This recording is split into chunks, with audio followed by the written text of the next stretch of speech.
Hello everyone, welcome to my channel. आज का हमारा टॉपिक है inverse proportion class 7 practice set 38।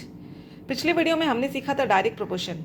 Direct proportion में अगर किसी एक चीज़ का वैल्यू बढ़ता है तो दूसरी चीज़ का भी वैल्यू बढ़ता है, या फिर अगर एक चीज़ का वैल्यू घटता है यानी डिक्रीज होता है तो दूसरी चीज़ का भी वैल्यू डिक्रीज होता है। इनवर्स प्रोपोर्शन में जस्ट इसका ऑपोजिट है। एक चीज़ का वैल्यू अगर बढ़ता है तो दूसरी चीज़ का कम होता है, और अगर एक चीज़ का वैल्यू कम होता है तो दूसरी चीज़ का वैल्यू बढ़ता है। फॉर एग्जाम्पल, अगर एक रूम को पेंट करने के लिए 2 वर्कर्स को 2 दिन लग जाते हैं, तो अगर हम नंबर ऑफ वर्कर्स बढ़ाते हैं, यहाँ पर अगर हम 2 की जगह 4 वर्कर्स देते हैं तो उन्हें ये रूम को पेंट करने में लिए 2 की जगह 1 दिन लगेगी। यहाँ पे पहले 2 वर्कर्स को एक रूम को पेंट करने के लिए 2 दिन लगते थे। अब अगर हमने नंबर ऑफ वर्कर्स बढ़ा दिए, 2 की जगह अब अगर हमने 4 वर्कर्स ले लिए तो उन्हें वही रूम को पेंट करने में लिए 2 की जगह 1 दिन लगेगा। तो ये होता है इन्वर्स वेरिएशन। अब हम सम सॉल्व करेंगे। First sum is 5 workers take 12 days to weed a field.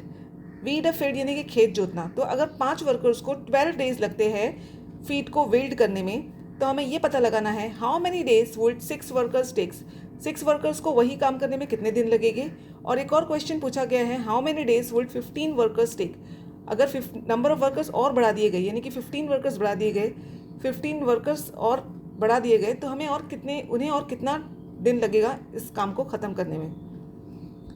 तो let's begin. First of all हमें स्टार्ट करना है, जो भी हमें फाइंड करना है मुझसे एक्स सपोज करेंगे, इस चीज़ से हमें स्टार्ट करना है। तो 6 वर्कर्स को कितना दिन लगेगा ये हमें पता करना है। So we will write let 6 workers takes X days. Let 6 workers take X days to weed a field. Okay, उसके बाद के स्टेप में हमें ये बताना है कि कौन सी चीज़ें इन्वर्स प्रोपोर्शन में है। तो यहाँ पर number of workers and number of days ये इन्वर्स प्रोपोर्शन में है। So we will write number of workers and number of days are in inverse proportion. अब उसके बाद हम 2 कॉलम बनाएंगे number of workers and number of days का। अब इसमें सबसे पहले हम यहाँ पे लिखेंगे 5 वर्कर्स को कितने डेज लगते हैं, 12 डेज लगते हैं फीट को वेल्ड करने में। So we will write 5 and 12। उसके बाद हमें यहाँ पे पूछा गया है how many days would 6 workers take. So यहाँ पे नंबर ऑफ वर्कर्स के कॉलम में हम लिखेंगे 6, और यहाँ पे नंबर ऑफ डेज को हमने x सपोज किया है तो हम यहाँ पे लिखेंगे x। अब इन्वर्स वेरिएशन में जो इन्वर्स प्रोपोर्शन में हम क्या करेंगे, मल्टीप्लाई करेंगे। So 5 into 12 is equals to 6 into x। यहाँ पे हम मल्टीप्लीकेशन करेंगे। अब x का वैल्यू फाइंड करने के लिए x के साथ वाली जो टर्म है वो डिनोमिनेटर में आ जाएगी, और ये जो टर्म है ये ऊपर न्यूमरेटर में रहेगी। So we will write 5 into 12 upon 6। अब यहाँ पे आप देख सकते हैं मैंने पेंसिल से कैंसिलेशन किया है। 6 1s are 6 and 6 2s are 12। सो यहाँ पे हमें मिलता है 5 into 2 that is equals to 10। That means x is equals to 10 days। 6 workers को फीट को वेल्ड करने में 10 days लगेंगे। इसके बाद हमें क्या पूछा गया है how many days would 15 workers take. तो हम क्या करेंगे, ये जो हमारा जो इक्वेशन है इसके अंदर हम यहाँ पे 5 into 12 इसको ऐसे ही रखेंगे। यहाँ पर ये जो 6 वर्कर्स की जगह अब हम लिखेंगे 15 वर्कर्स, 15 into x। ओके, और यहाँ पे हमें x का वैल्यू फाइंड करना है। सो x के साथ वाली जो टर्म है जो 15 है वो डिनोमिनेटर में आ गया है, और 5 into 12 इसे हम न्यूमरेटर में लिखेंगे। अब देखिए मैंने यहाँ पे मल्टीप्लाई किया है। 5 into 12 is 60 upon 15। Now 15 1s are 15 and 15 4s are 60। So x is equals to 4 days। तो यहाँ पर अगर नंबर ऑफ वर्कर्स अगर मैं बढ़ा दिए, 15 वर्कर्स अगर हमने ले लिए, तो उन्हें इस काम को ख़त्म करने के लिए 4 days लगेंगे। सो इस तरीके से आपको इसे सॉल्व करना है। ये हो गया आपका first sum. Next sum is Mohan Rao took 10 days to finish a book reading 40 pages every day.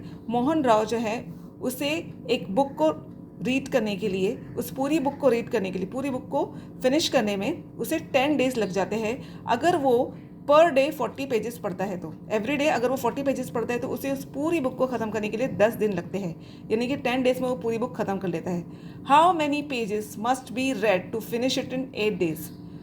अगर उसे वो बुक को 8 days में ख़त्म करना है पढ़ के, तो उसे कितने number of pages per day पढ़ने पड़ेंगे, ये आपका क्वेश्चन है। सो फर्स्ट ऑफ ऑल यहाँ पे हम वही करेंगे, जो भी हमें फाइंड करना है उसे हम एक्स सपोज करेंगे। So we will write let Mohan Rao read x pages every day to finish the book in 8 days। Okay, अब इसके बाद हमें ये बताना है कि कौन सी चीज़ें इन्वर्स प्रोपोर्शन में है। यहाँ पे है number of pages and number of days, कितने पेजेस वो एक दिन में पढ़ता है और कितने दिनों से लगते हैं, ये इन्वर्स प्रोपोर्शन में है, so we will write number of pages and number of days are in inverse proportion. अब इसके नीचे हम इसी का कॉलम बनाएंगे, नंबर ऑफ पेजेस का एंड नंबर ऑफ डेज का। अब देखिए 40 पेजेस अगर वो पढ़ता है पर डे में तो उसकी बुक 10 डेज में ख़त्म होती है। हमें ये पता लगाना है कि वो कितने पेजेस पढ़ेगा पर डे में तो उसकी बुक 8 डेज में ख़त्म होगी। सो मैंने इस तरीके से यहाँ पे लिखा है 40, नंबर ऑफ पेजेस में 40, नंबर ऑफ डेज में x, नंबर ऑफ डेज में 10, नंबर ऑफ पेजेस में x, क्योंकि हमें पता लगाना है कितने पेजेस वो पर डे में पढ़ेगा तो उसकी बुक 8 डेज में ख़त्म होगी, तो नंबर ऑफ डेज में 10 आएगा। अब यहाँ पे हम मल्टीप्लिकेशन करेंगे, 40 into 10 is equals to x into 8। X के साथ वाली जो टर्म है वो डिनोमिनेटर में आ जाएगी और 40 इंटू 10 जो है वो न्यूमरेटर में रहेगा। अब देखिए यहाँ पे मैंने कैंसिल किया है पेंसिल से, 8 1 8, 8 5 40। सो यहाँ पे ऊपर न्यूमरेटर में बचता है 5 into 10 is 50, that means x is equals to 50। So हमें ये पता लगा कि वो पर डे में अगर 50 पेजेस पढ़ेगा तो उसकी बुक 8 डेज में ख़त्म होगी। 50 pages should be read to finish the book in 8 days. इस तरीके से जो है आपको सम को सॉल्व करना है। आई होप मैंने जो आपको आज का टॉपिक समझाई आपको समझ में आ गया होगा। मेरी वीडियो अच्छी लगी तो मेरे चैनल को लाइक कीजिए, इस पर शेयर और कमेंट भी ज़रूर कीजिए। Thanks for watching.